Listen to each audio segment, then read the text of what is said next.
আসসালামু আলাইকুম। কেমন আছেন আপনারা সবাই?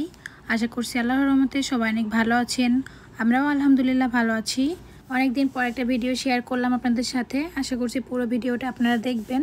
ভিডিওটি যদি ভালো লেগে থাকে তাহলে অবশ্যই একটি লাইক করবেন। আর যদি কোনো মতামত জানাতে চান তাহলে অবশ্যই কমেন্ট বক্সে জানাবেন। সবাই মিলে প্ল্যান করেছি কালকে পার্কে বারবিকিউ করব। তো আজকে হচ্ছে আমি চিকেন ম্যারিনেট করে রাখছি। এখন হচ্ছে রাত, তো আমি রাতের বেলা চিকেনটা ম্যারিনেট করে রাখছি।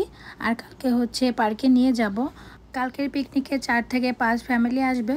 টোটাল 40টা চিকেন লেগ পিস লাগবে আমাদের। তো আমি হচ্ছে 20 পিস ম্যারিনেট করে নিব, আর একটা ভাবি হচ্ছে 20 পিস নিবে। প্রথমে আমি চিকেন লেগ পিসগুলো ভালো করে ক্লিন করে নিয়েছি। তারপরে হচ্ছে চিকেন লেগ পিসগুলার দুই পাশেই হচ্ছে আমি কেটে নিয়েছি, যাতে করে চিকেন লেগ পিসগুলোর মধ্যে ভালোভাবে মশলাগুলো যেতে পারে। তারপরে হচ্ছে আমি 2টা লেবুর রস, পরিমাণ মতো লবণ আর হচ্ছে মরিচের গুঁড়া দিয়ে মিক্স করে নিয়েছি। তারপরে সবগুলো চিকেনের সাথে এই লিকুইডটা ভালো করে মাখিয়ে নিয়েছি, যাতে হচ্ছে লবণটা চিকেনের মধ্যে ভালো করে যেতে পারে। এখন হচ্ছে আমি এটাকে আধা ঘন্টার জন্য রেস্টে রেখে দিব, যাতে হচ্ছে এই লবণটা চিকেনের মধ্যে ভালোভাবে যেতে পারে আর চিকেনটা খেতেও মজা লাগে। তো এটা আমি রেস্টে রেখে এখন হচ্ছে আমি আর একটা মশলা তৈরি করে নিচ্ছি। তো প্রথমে হচ্ছে আমি দেখতেই পেরেছেন পরিমাণ মতো টক দই নিয়েছি, তারপরে হচ্ছে তান্দুরি মশলা নিয়েছি 2টা, তারপরে দিয়েছি গোলমরিচের গুঁড়া, আর এখন দিচ্ছি সরিষার তেল। আর একটা জিনিস আমি এটার মধ্যে দিয়েছি, সেটা হচ্ছে আদা রসুনের পেস্ট। তো সেটা হচ্ছে অফ ক্যামেরায় দেওয়া হয়ে গিয়েছে, সেটুকু রেকর্ড হয়নি। তো যাই হোক, আমি বলে দিলাম। আর এই চিকেনগুলোর কালার যাতে ভালো আসে, তো সেজন্য আমি এটার মধ্যে রেড কালারের একটু ফুড কালার অ্যাড করে দিয়েছি। এই তান্দুরি মশলাটা দিলে ফুড কালারটা না দিলেও হয়, তো আমি তারপরে একটু দিয়ে দিলাম। তারপরে আমি এই মশলাটার মধ্যে বারবিকিউ সসটা দিয়েছি 2 ফোঁটার মতো, একদমই কম দিয়েছি, কারণ যখন এই চিকেনটা পোড়ানো হবে তখনই বারবিকিউ সসটা দিয়েই পোড়ানো হবে। তো সেজন্য হচ্ছে আমি এখন একদমই সামান্য দিয়েছি। তারপর আমি একে একে সবগুলা চিকেন এই মশলার সাথে ভালো করে মাখিয়ে নিচ্ছি। যেহেতু চিকেনের পরিমাণ একটু বেশি ছিল, একটা পাত্রে ধরছিল না, তো আমি হচ্ছে প্রথমে একটা পাত্রের মধ্যে 6 থেকে 7 পিস চিকেন দিয়ে সেগুলোর গায়ে ভালো করে এই মশলাটা লাগিয়ে নিয়েছি। তারপরে হচ্ছে অন্য চিকেনের সাথেও এগুলোকে মিক্স করে দিয়েছি। সবগুলো চিকেন মশলার সাথে ভালো করে মাখানো হয়ে গিয়েছে। এখন হচ্ছে আমি একটা র্যাপিং পেপার দিয়ে এটাকে ভালো করে র্যাপ করে রেখে দিব ফ্রিজে, নর্মাল টেম্পারেচারে রেখে দিব। কালকে হচ্ছে আমি এটা নিয়ে যাব পার্কে। তো সকালে হচ্ছে আমি একটা ফ্রুট সালাদ রেডি করব, তো সেজন্য আমি এখানে কয়েক প্রকারের ফ্রুটস নিয়েছি। এখানে আমি নিয়েছি আপেল, আঙ্গুর, শসা, আর দিব হচ্ছে স্ট্রবেরি আর অ্যাভোকাডো। তো এই কয়টা ফ্রুটস দিয়ে আমি হচ্ছে সালাডটা বানাবো। এই সালাডটা খেতে কিন্তু ভীষণ মজা লাগে। সব ফ্রুটসগুলো আমি হচ্ছে কিউব করে কেটে নিয়েছি। আমি এখানে 5 থেকে 6 রকমের ফ্রুটস দিয়েছি। আর হচ্ছে এর মধ্যে আমি 2টা মরিচও দিয়েছিলাম। একটু ঝাল ঝাল হলে ভালোই লাগে, তবে বেশি না, ঝালের পরিমাণটা কম থাকবে, কারণ অনেকে হচ্ছে ঝালটা পছন্দ করে না। আর এটা আমি যে সস দিয়ে মাখাবো সেটা হচ্ছে একটু মিষ্টি মিষ্টি হয়। সসটার নাম হচ্ছে হানি মাস্টার্ড, এটা অনেকে চিনেন। এই সালাডটা হচ্ছে এই সসটার কারণেই বেশি মজা লাগে খেতে। আর হচ্ছে অ্যাভোকাডোটা দিতেই হবে। অনেকে আবার অ্যাভোকাডোটা লাইক করে না, তবে এই সালাদে অ্যাভোকাডোটা না দিলে কিন্তু মজাও লাগবে না। আমার বাসায় হচ্ছে সসের পরিমাণ একদমই কম ছিল, তো অতটুকু হতো না। তো সেজন্য আমি পার্কে যাওয়ার আগে একটা সস কিনে নিয়ে তারপর হচ্ছে রওনা দিয়েছি। তো আমরা হচ্ছে আজকে করোনা পার্কে বারবিকিউ করব।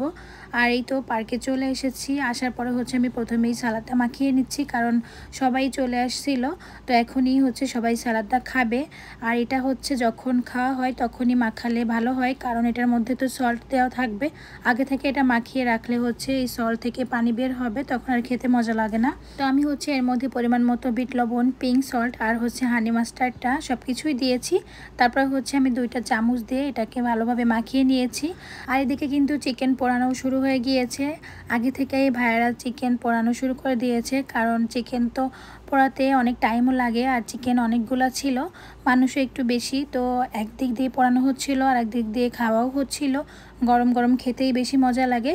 চিকেনের সাথে হচ্ছে কর্নও ছিল, আর চিকেনের সাথে কর্ন না হলেই নয়, কারণ কর্নটাই হচ্ছে বেশি মজার। তারপর হচ্ছে আমি গরম গরম চিকেন আর কর্ন নিয়েছি, সোহামণিকে খাইয়ে দিচ্ছি। পার্কে এলে সোহামণিকে কখনোই কাছে পাওয়া যায় না, সব সময় খেলতেই বিজি থাকে।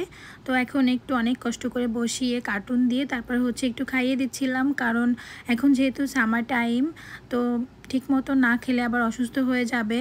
টায়ার্ডও হয়ে যায় অনেক খেলতে খেলতে। তো সেজন্য হচ্ছে ওকে আগে একটু খাইয়ে দিলাম, তারপরে এই যে আবারও খেলতে শুরু করেছে। তারপরে হচ্ছে আমিও গরম গরম চিকেন খেয়ে নিলাম, তারপরে হচ্ছে ফ্রুট সালাডটাও খেয়েছি। সোহার বাবা হচ্ছে আবার ছোলা মাখিয়ে নিয়ে এসেছিলো, তো বলছে এটাও খাও। তো এটাও অনেক মজা লাগছিল। তারপরে হচ্ছে বিরিয়ানি ছিল। বিরিয়ানিটা তখন খাওয়া হয়নি কারণ অনেক কিছুই খেয়ে নিয়েছি অলরেডি, ফুল ছিলাম। তারপরে হচ্ছে কি ছিল খাবার সেগুলো একটু দেখিয়ে দিচ্ছি। এখানে তো চিকেন দেখেছেন, তারপরে হচ্ছে পায়েস ছিল, এদিকে হচ্ছে শ্রিম ছিল, শ্রিমের সাথে হচ্ছে ক্যাপসিকাম আর পেঁয়াজ ম্যারিনেট করা ছিল, এগুলো হচ্ছে শ্রিমের সাথে পোড়ানো হবে। এদিকে আবার এই যে ছোলা ভুনাটা ছিল, এর সাথে মরিচ পেঁয়াজ ধনিয়া পাতা ছিল ছোলা মাখানোর জন্য, সাথে কিন্তু মুড়িও ছিল। তো এখানে হচ্ছে একটা ভাবি বিরিয়ানি খাচ্ছে আর আমাকে বলছে আপনিও খান। তারপরে হচ্ছে আমিও খেয়ে নিলাম। আর পার্কে হচ্ছে গেলে সবাই দুই এক পদের খাবার নিতে নিতে অনেক রকমের খাবার হয়ে যায়, তো সব কিছু খেয়েও শেষ করা যায় না। এদিকে সোহামনি ওর বাবার সাথে গিয়ে আইসক্রিম কিনে নিয়ে এসছে। সোহামনির সাথে এই যে আয়শা বুড়িও আছে, আয়শা হচ্ছে আর একটা ভাবির মেয়ে। তারপরে হচ্ছে সব কিছু খাওয়া দাওয়া শেষ করে আমরা হচ্ছে শ্রিম খাচ্ছিলাম। শ্রিমটা সবার শেষেই খাওয়া হয়েছে কারণ এটা শেষেই পোড়ানো হয়েছে। আর এটা খাওয়ার সময় সবাই অনেক ফান করছিলাম, সবাই একসাথে খেয়েছি, অনেক এনজয় করেছি। পার্কে গেলে ভালোই লাগে, সবার সাথে দেখা হয়, অনেক গল্প হয়, আর একদম খোলামেলা পরিবেশে মনটাও ফুরফুরা হয়ে যায়, বাচ্চারা অনেক বেশি এনজয় করে।